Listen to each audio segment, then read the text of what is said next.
I always say to my team, like, if you are at supplier manager level today or you are at sewing manager level today, it doesn't matter. You have to build your non-manager business like you are an AS.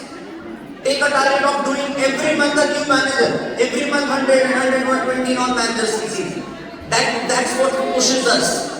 You have to repeat in this business every time. Maybe after success, system changes, things changes, action changes, but basic will remain the same. We also want to level up, and we also want to level up like you guys did in this success thing. What changes? The changes are only numbers. I want to level up from 10K to 12.5K. You guys might be wanting to level up from manager to senior manager, but the motive is same, the goal is same. So actions will also be same. You have to find out today that what actions you can do. Increase your steps. Whenever you find the actions, you know the basics, increase it.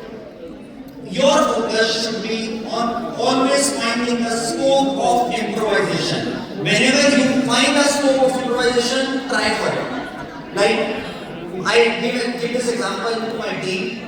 If I write 1 plus 1 is equal to 2 in a normal handwriting, the output will be same, 2. But if I will write 1 plus 1 is equal to 2 in cursive writing, output will still be the same, but it will be more beautiful. So if I improve, the outcome might be more beautiful. So you have to find that way only.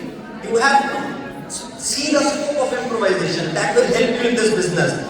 If I want to give some trade secrets from my business, like if I observe my team, I had 60 eager manager qualifiers who are going to be on the board. I had a lot of great success in my team. I did the HGLT. What are the top 5 things you can learn from me and my